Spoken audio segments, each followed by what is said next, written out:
क्योंकि आज जो हालात हैं शहर के, ऐसे बदतर हालात कभी नहीं हुए।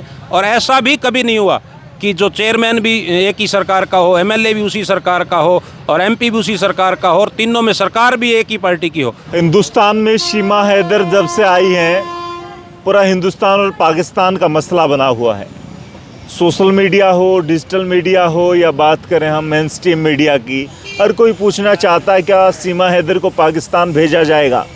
लेकिन हम लोग लाइन पार बैठे हैं भिवानी में, और यहाँ पर चर्चाएं हैं कि यहाँ झुग्गी झोपड़ियों में अवैध रूप से रह रहे रोहिंग्या को वापस कब भेजा जाएगा। ये लोग काफ़ी वर्षों से यहाँ पर रह रहे हैं, इनके बच्चों की पैदाइश यहाँ की है। और आपके आस पड़ोस में जब भीख मांगने के लिए या फिर कूड़ा कचरा बीनने के लिए जब लोग आते हैं, वो कौन लोग होते हैं, ये आपकी समझ से परे है। और शायद प्रशासन के पास भी इनकी कोई वैलिडिटी या वैलिड होने का प्रूफ नहीं है। पीछे 4 दिन पहले ही पुलिस प्रशासन ने एक जांच की थी।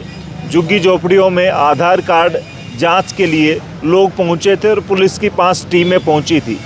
अब भिवानी के लोग भी थोड़े से जागे हैं, उन्हें लग रहा है कि उनके आस पड़ोस में जो लोग रह रहे हैं वो शायद अवैध हैं और आने वाले वक्त में इन लोगों के लिए ख़तरा हो सकते हैं। इसलिए बीडीपीओ ऑफिस के सामने एक धरना चल रहा है। काफ़ी लोग थे, अभी खाने का वक्त हो गया तो ये लोग चले गए हैं। मैं बात करता हूँ फ़िलहाल, नए दोबारा से शहरी अध्यक्ष बने हैं आप इनेलो के, और पूर्व में पार्षद भी रहे हैं, प्रत्याशी रहे हैं इनेलो के। आज यहाँ धरना देना पड़ रहा है। अवैध लोग भिवानी में इतने हो गए हैं। पहले तो मैं आपका स्वागत करता हूं धरने पे आने का। और जो आप कह रहे हैं कि इतने हो गए हैं, ये जो सरकार में जो चुनिंदा जो लोग बैठे हैं, ये अपने एसीओ में बैठ के, इनको भिवानी शहर से कोई लेना देना नहीं, जिसका जीता जागता उदाहरण है। अगर कोई काम तो हो जाता है तो ये अपना पत्थर लगाने का काम करते हैं। हकीकत ये है कि पिछले 5 वर्षों से, चाहे वो WR हो, चाहे महापंचायत हो, चाहे कोई बुद्धिजीवी और व्यक्ति है, धरना प्रदर्शन और अपनी चिट्ठी और पत्रकारिता करके अपने एरिए का विकास करवाने में जुटे हैं। और ये लोग तो उस दिन एसी से बाहर निकलते हैं जिस दिन इन्होंने अपना नेम पत्थर लगाना हो। और जहाँ तक बात आप कर रहे थे कि पुलिस प्रशासन झुग्गियों में इंक्वायरी कर रहा है, ये जो आपके पीछे ही जो झुग्गियाँ हैं, इसमें आज तक कोई भी चेकिंग वाला नहीं आया। और चेकिंग जो है वो खाली आधार कार्ड से करने की ज़रूरत नहीं। जो आप जैसे हम जैसे लोग जो रह रहे हैं, रजिस्ट्रियाँ लेके भी रह रहे हैं, उसका अगर टैक्स भी बकाया है तो उसे नोटिस भेजे जाते हैं। ये आधार कार्ड से रह रहे हैं, आधार कार्ड कोई मान्यता रहने की नहीं है। इसलिए सरकार से और पुलिस प्रशासन से ये निवेदन करते हैं कि समय रहते इनकी रजिस्ट्रियाँ चेक की जाएँ। जो व्यक्ति रजिस्ट्री धारक है वो तो रहे, अन्यथा यहाँ से जगह खाली कराई जाए। अरबों रुपए की सरकार की ज़मीन है, सरकार का किसी तरफ कोई ध्यान नहीं, क्योंकि जो चुनिंदा लोग हैं वो एसी में बैठे रहते हैं। उनको सरकार की ज़मीन पे कोई कब्जा करे, कोई किसी तरह से दुखी हो, परेशान हो, कोई लेना देना नहीं। जो ये पूरा आप रोड देख रहे हैं, ये एक मेन रास्ता हमारा बचा है, जो कि वो फाटक बंद होने की वजह से यहाँ भी खड्डे हैं, उस पर भी खड्डे हैं। और एक बहुत बड़ी विडम्बना है, एक पैदल जाने का वहाँ से रास्ता था, उसे भी बंद कर दिया। और अभी आपकी मीडिया आने से पहले एक और मीडिया वाला साथी दिखा रहा था कि ट्रेन भी टप रही है और हमारे छोटे छोटे बच्चे भी टप रहे हैं। इस सरकार को हम एक बार नहीं 50 बार लिख के दे बैठे, भाई एक लोहे का जो पुल है वो यहाँ से दे दो, हमारे बच्चे ऊपर से चले जाएं। हर रोज़ मौत के साए में बच्चे जाते हैं, परमात्मा का आशीर्वाद है जो बच्चे हमारे सही सलामत पहुँच जाते हैं। सरकार की तरफ से कोई ध्यान नहीं।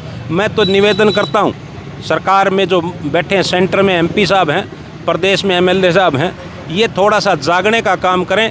क्योंकि आज जो हालात हैं शहर के, ऐसे बदतर हालात कभी नहीं हुए। और ऐसा भी कभी नहीं हुआ कि जो चेयरमैन भी एक ही सरकार का हो, MLA भी उसी सरकार का हो और MP भी उसी सरकार का हो और तीनों में सरकार भी एक ही पार्टी की हो, उसके बाद विकास नहीं हो रहा। हमें खुद शर्म आती है इस बात जी। क्या कुछ कहेंगे, आज इस तरह से धरना देने से हो सकता है कि प्रशासन जागेगा और जो अवैध प्रवासी यहाँ पे रह रहे हैं उन पे कोई बड़ा एक्शन लिया जाएगा?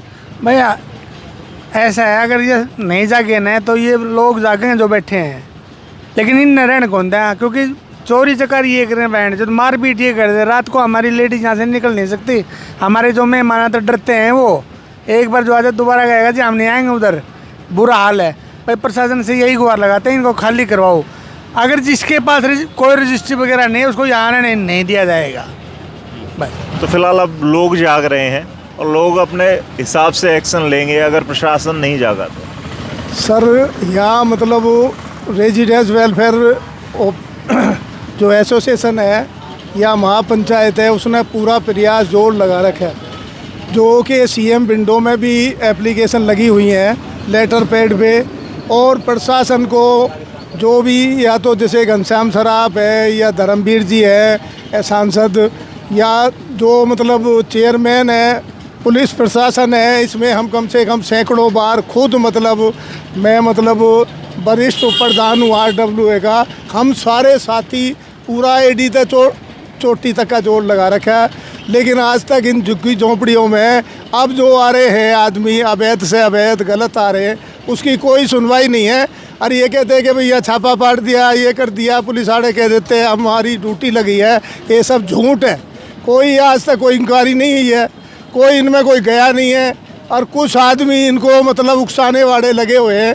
इनके अंदर टेम्परेरी मीटर पहले लगे थे, जो टेम्परेरी मीटर की म्याद होती है 3 महीने की, अब इनके अंदर जो मीटर लग रहे हैं वो परमानेंट लग रहे हैं। ये भी इन्होंने मतलब जो जिस तरह भी मतलब भाई पैसे दे के लगवाए, कैसे लगवाए, इन्होंने मतलब ये सारा सिस्टम बना रखा है। यहाँ नशे की तस्करी चल रही है बहुत भारी।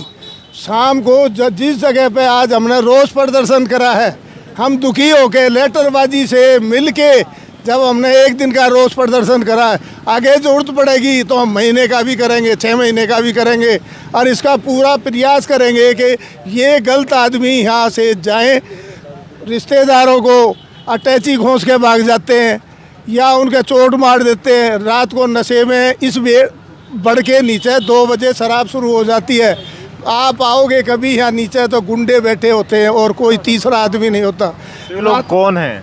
ये झुग्गी झोपड़ियों में रहते हैं, ये बांग्लादेशी भी हैं, रोहिंग्या भी हैं, इनके अंदर मिक्स है, इनके बदमाश भी इनमें आते हैं हर तरह के। ये मतलब लेडीज से लेके और मतलब शराब की तस्करी, देह तस्करी, पूरा गलत काम यहाँ होता है। और आज मतलब ऐसा है कि सीएम विंडो में कम से कम 10 एप्लीकेशन लगी हुई है, और पुलिस प्रशासन में जो यहाँ का SHO है उससे हम पीछे मतलब अपना चौधरी था, 5-6 आदमी हैं जो पुलिस वालों से हमने पर्सनल रूबरू बात करी है कि भाई इनकी जानकारी, बोले जी हम जाएंगे। 1-2 बार वो आए भी, उन्होंने वो हटवाया भी, लेकिन वो बाद में फिर वहीं आ जाते हैं।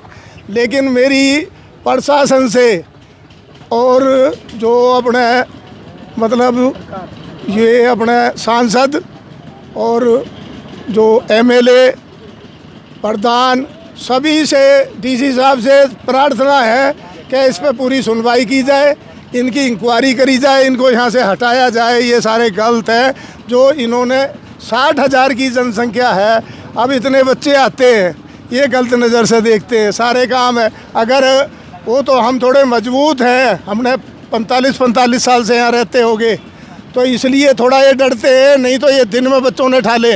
एक हमारे पीछे आर्य साहब बैठे हैं, इनका मामा का लड़का इन्होंने उठाया था जो अपहरण करा था शुरू में। उस टाइम यहाँ इतनी जनसंख्या नहीं थी, कम थी। अब 60,000 की जनसंख्या है।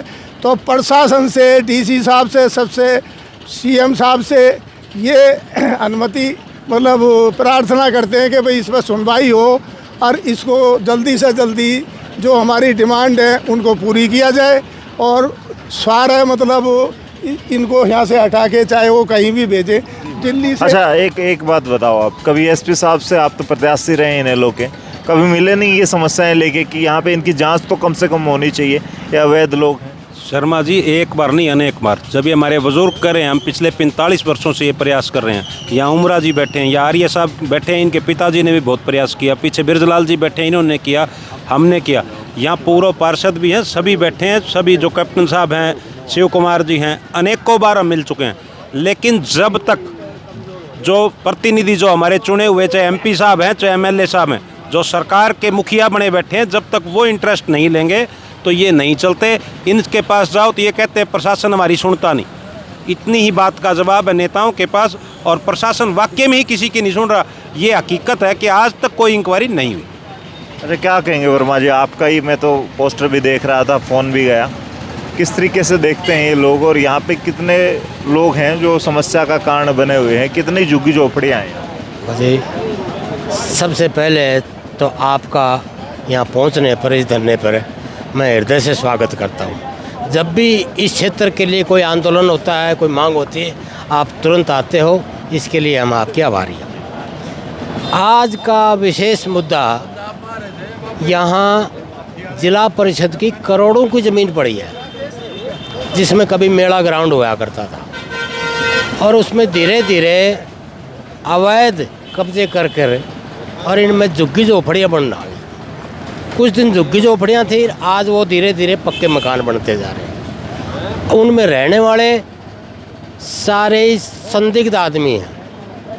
पहले तो लोकल थे, अब जब से सरकार ने दिल्ली, गुड़गांव, फरीदाबाद इनमें जो चलाया है, वहाँ के बांग्लादेशी और रोहिंग्या वो यहाँ आके बसेरा कर रहे हैं।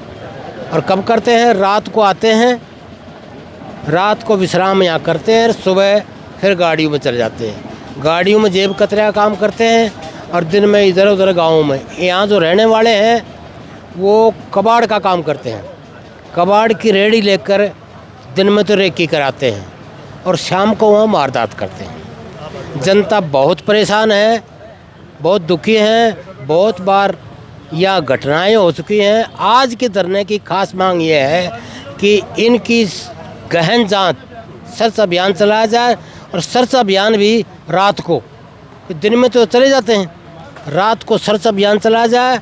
और सर्च अभियान में राशन कार्ड वगैरह ये नहीं, ज़मीन की रजिस्ट्री देखो, ज़मीन की रजिस्ट्री है तो रहो, नहीं तो फिर यहाँ से अपने बांग्लादेश चले जाओ। मोटी सी आज की ये है। तो ये बांग्लादेशी, इस बात की क्या गारंटी है?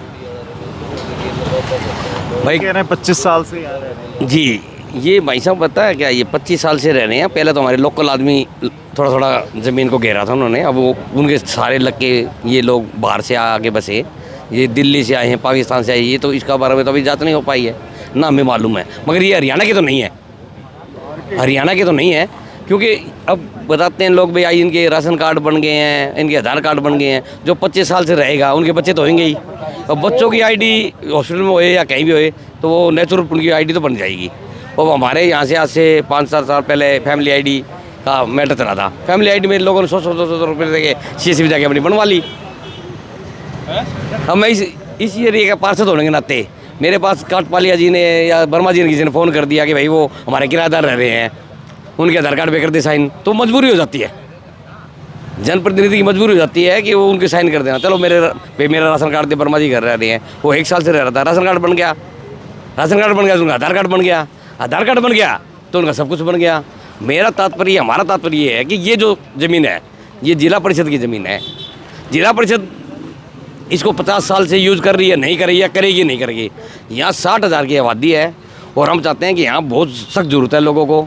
यहाँ स्कूल के लिए डिमांड रखी थी हमने पहले, हमारा 4-5 साल पहले यहाँ प्रोजेक्ट हमारा स्कूल पास भी हो चुका था, मगर वो किसी कारणवश नॉट फिजिबल करके वो स्कूल सेक्टर 13 में बना दिया गया। अब हम सरकार से दोबारा मांग करते हैं कि ये जगह कीमती जगह है, सरकार की ज़मीन है, और सरकार इस जनता को एक कोई भी प्रोजेक्ट पार्क बनाए या स्कूल बनाए को अच्छा सा बनाए, ताकि ये असामाजिक तत्व यहाँ से जाए, यहाँ वारदात होती है, इन लोगों को शांति मिल सके। मेरा तो यही कहना है जी। तो फिलहाल अक्सर आपने देखा होगा कि अतिक्रमण हटाने के लिए प्रशासन का एक बड़ा अमला पहुंचता है, JCB मशीनें और बड़े बुलडोजर पहुंचते हैं और टूट जाते हैं बड़ी बड़ी कोठियाँ। मात्र 1 फीट जब वो अतिक्रमण के हिस्से में आ जाता है, या कह सकते हैं कि वो अवैध होता है, किसी की गली में, सरकारी रोड में हो जाता है। लेकिन यहाँ पर कहा जा रहा है कि बड़ा एरिया है और यहाँ पर ये लोग धूल में बैठे हुए हैं। सिर्फ इनकी उम्मीद है कि आने वाले वक्त में इनके बच्चे सुरक्षित रहें और यहाँ पर अवैध लोग जो ठहरे हुए हैं उनका कोई समाधान सरकार करे। प्रशासन के सामने बार बार अपीलें कर चुके हैं, लेकिन उसके बावजूद इनको निराशा ही हाथ लगती है। फिलहाल आप इस वीडियो को शेयर करें, कमेंट में लिखें जो लोग रह रहे हैं कौन हैं, कहाँ से आए हैं और आने वाले वक्त में कितनी समस्या का कारण ये बन सकते हैं। इस वीडियो को शेयर करते हुए कमेंट में लिखें। तब तक के लिए धन्यवाद। राम राम, जय हिंद।